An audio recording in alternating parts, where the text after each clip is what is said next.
Hello guys, welcome back to this channel. Guys, इस video में हम बात करने जा रहे हैं जयप्रकाश एसोसिएट्स लिमिटेड के ऊपर। लेकिन शुरू करने उससे पहले आपसे रिक्वेस्ट करूंगा कि अगर आप इस चैनल को फर्स्ट टाइम देख रहे हैं तो प्लीज़ सब्सक्राइब करके बेल आइकन को हिट कर लीजिए ताकि वीडियोस की नोटिफिकेशन आपको मिलती रहे और आप सबसे पहले उसे देख पाएंगे। तो गाइस, जयप्रकाश एसोसिएट्स लिमिटेड के अंदर अगर हम कल फ्राइडे के दिन की बात करें तो फ्राइडे को अगर आप देखें तो इसके अंदर लोअर सर्किट तो नहीं बोलेंगे, लेकिन गिरावट काफ़ी देखने को मिली थी। 8.45 की ओपन प्राइस के बाद 7.75 का लो बनाता है और 8.75 का हाई भी बनाता है। टोटल एनएससी पे वॉल्यूम ट्रेड करता है 14.6 मिलियन, यानी 1 crore 46 lakh 8,508, out of which delivery percent है 44.46% की। बहुत ही ज़्यादा बुलिश ट्रेंड है इसका। मार्केट कैप देखिए तो आपको मिलेगी 1958.13 करोड़ रुपए, यानी 1958 करोड़ रुपए। तो गाइस, आप लोगों से मैं ये बात करना चाहता हूँ इस वीडियो में जयप्रकाश एसोसिएट्स लिमिटेड को लेकर के।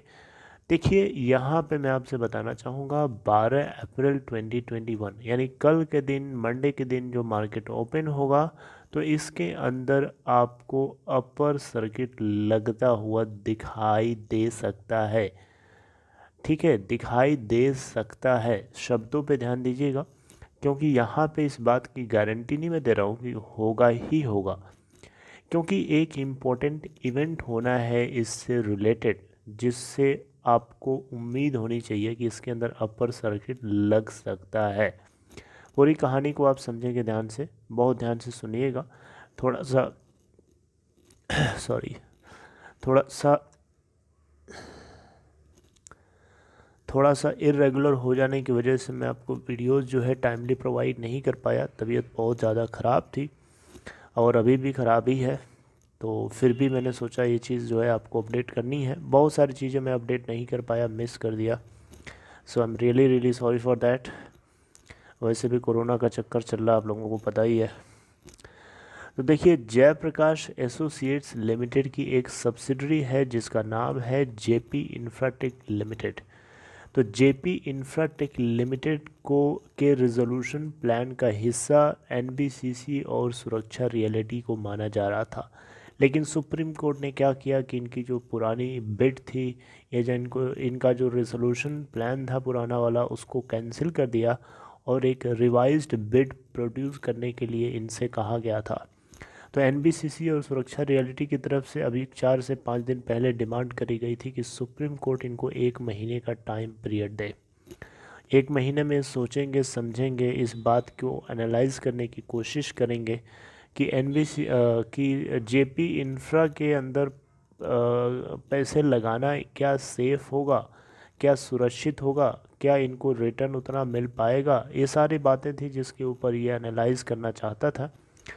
लेकिन 1 महीना तो छोड़िए, 3 से 4 दिन के अंदर ही अंदर जो है इनकी तरफ से इस बात को लेकर के बता दिया गया। सुप्रीम कोर्ट ने जिस पर्सन को इंसॉल्वेंसी रिजोल्यूशन प्रोफेशनल के रूप में चुना था, जिनका नाम था अनुज जैन, तो अनुज जैन को सुरक्षा रियलिटी और एनबीसीसी ग्रुप की तरफ से इस बिड जो है, रिवाइज्ड बिड जो है, दे दी गई है। अब 12 अप्रैल का दिन खास इसलिए है गाइस, क्योंकि 12 अप्रैल को सीओसी यानी कमेटी ऑफ क्रेडिटर्स की एक मीटिंग होगी और जो रिवाइज्ड बिड है एनबीसीसी और सुरक्षा रियलिटी ग्रुप की तरफ से, इसके ऊपर एनालिसिस होगी। और यहाँ से एक चीज़ निकल के आएगी, वो ये है कि क्या एनबीसीसी और सुरक्षा रियलिटी की जो बिड है, रिवाइज्ड बिड है, क्या वो एक्सेप्टेबल है कमेटी ऑफ क्रेडिटर्स को, सीओसीज को। क्योंकि यहाँ पे बहुत सारी शर्तें रखी गई हैं। सुप्रीम कोर्ट ने एक बात साफ साफ बोल दिया था कि जेपी एस इंफ्रा के लिए 750 करोड़ रुपए जो इसकी company, parent company Jaiprakash associates limited से मिलना था, उसको भूल जाओ, यानी वो इसका हिस्सा नहीं है। तो ये जेपी एसोसिएट्स लिमिटेड के लिए अच्छी खबर थी कि उसको 750 करोड़ रुपए नहीं देने पड़ेंगे। तो क्या ये कमेटी ऑफ क्रेडिटर्स को कितने % वोट देते हैं, कितना % इस रिवाइज्ड बिड को वोटिंग मिलती है, इस बात को लेकर के तय होगा कि जेपी इंफ्रा का रेजोल्यूशन जाएगा कैसा। और इन्हीं सारी बातों को लेकर के आपको मैं बताना चाहता हूँ, जेपी एसोसिएट्स लिमिटेड के अंदर भी अपर सर्किट लगता हुआ आपको दिखाई दे सकता है।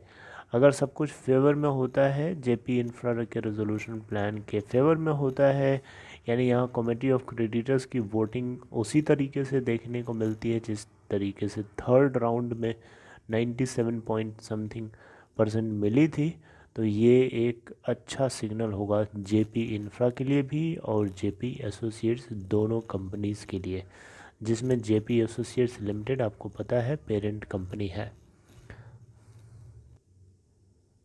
तो गाइस, किसी न किसी तरीके से अगर कुछ ऐसा हो जाता है कि एनबीसीसी और सुरक्षा रिलेटेड की ये जो प्लान है, इसको सीओसीज़ की मीटिंग जो होगी उसमें अगर ग्रीन सिग्नल मिल जाता है, उनकी वो सेटिस्फाई हो जाते हैं, तो सीधे सीधे सुप्रीम कोर्ट इसके ऊपर सुनवाई करेगा।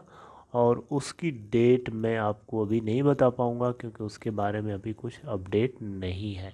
आगे कुछ होगा तो मैं आपको करूँगा, लेकिन अभी जो प्राइमरी फोकस है वो यही है कि 12 अप्रैल को मंडे के दिन सीओसीज़ की मीटिंग है और आप लोगों को इसके लिए तैयार रहना होगा एंड अकॉर्डिंगली आप एक्ट कर सकते हैं, क्योंकि ये बात दिमाग में आपको रखना होगा, भूलिएगा मत, इसको दिमाग में ज़रूर रखिएगा।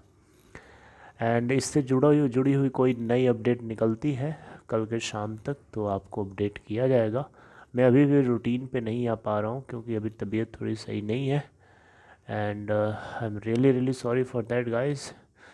So I would like to terminate my talks right here. If you liked it, please give a thumbs up, and if you are interested to open Demat account, you can follow the link given in description box of this video, right? See you guys next time updating something new, hopefully. Till then, take care.